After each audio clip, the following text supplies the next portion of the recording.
नमस्कार दोस्तों, Balram education centre में आपका स्वागत है। इस वीडियो में हम काव्य के बारे में पढ़ेंगे। मनुष्य एक सामाजिक प्राणी है, अस्तु वह अपने मन के भावों और विचारों को प्रकट करना चाहता है और दूसरे के भावों और विचारों से अवगत होना चाहता है। वाणी या शब्द के माध्यम से ही वह भावों और विचारों का आदान प्रदान करता है।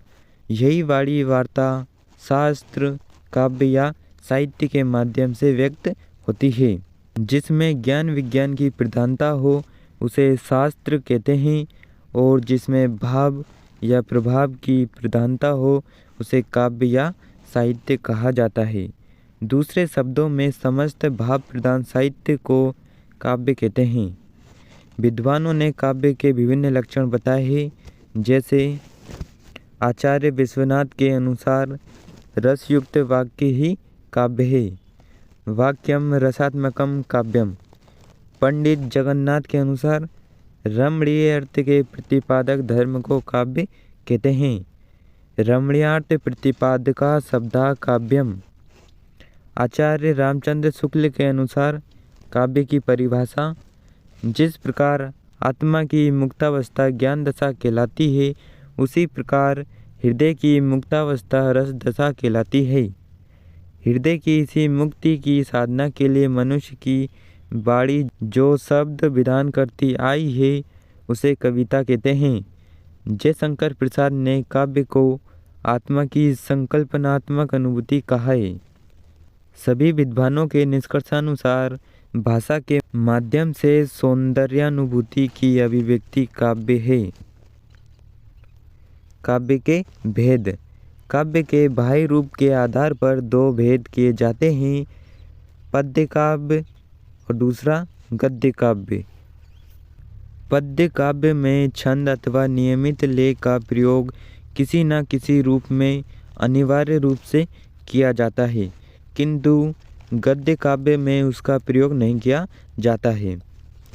इसके बाद पद्य काव्य के दो प्रमुख भेद हैं, मुक्तक काव्य और प्रबंध काव्य।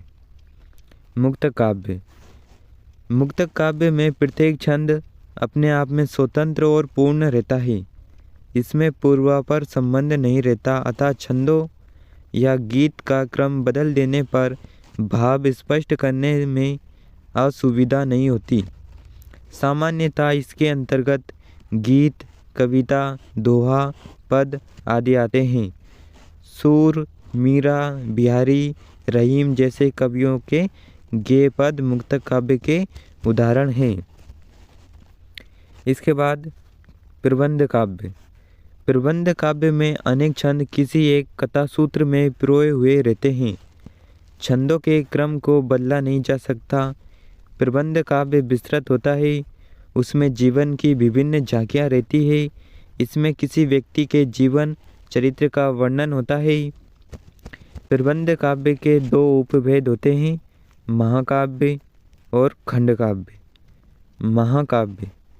महाकाव्य में जीवन का अथवा घटना का विशेष सांगोपांग चित्रण होता है। वृत्त काव्य होने के कारण ही इसे महाकाव्य कहा जाता है। महाकाव्य के प्रमुख लक्षण। महाकाव्य में 8 या उससे अधिक सर्ग होते हैं। महाकाव्य का नायक धीरोदात्त गुणों से युक्त होता है। इसमें शांत, वीर अथवा श्रृंगार रस में से किसी एक की प्रधानता होती है। चौथी विशेषता, महाकाव्य में धर्म, अर्थ, काम और मोक्ष की प्राप्ति होती है। पांचवी विशेषता, इसमें अनेक छंदों का प्रयोग होता है।